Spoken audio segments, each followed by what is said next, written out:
Thank you. 2 minutes, Mr. Finch. Thank you.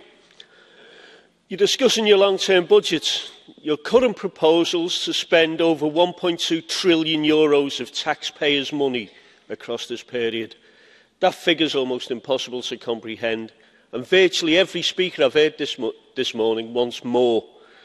Britain, one of your largest contributors, is leaving the EU, and yet you decide to increase the amount of money you want to spend. It really makes no sense at all. You want to spend €75 billion on EU administration, an increase of €6 billion.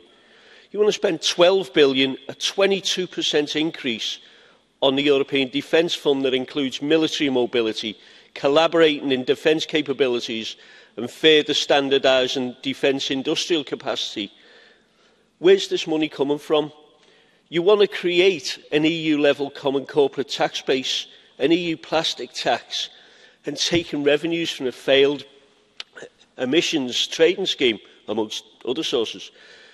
The peoples of Europe do not want more powers handed to unaccountable EU institutions which will just fritter their money away. They do not want to create an armed and aggressive EU superstate, and they do not want to give tax-raising powers to the EU. This is everything the Remain campaign in the British referendum told us that the EU was not. Your elections next year, in spite of all the immoral propaganda that you'll spend on it, will bring in hundreds of Eurosceptic MEPs precisely because of your hubris. Despite Brexit, unfortunately, Britain will still be contributing billions to you for possibly decades to come because our government has sold us out.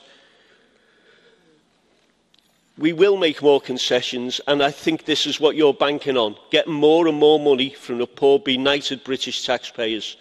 You need to understand this must stop. Thank you.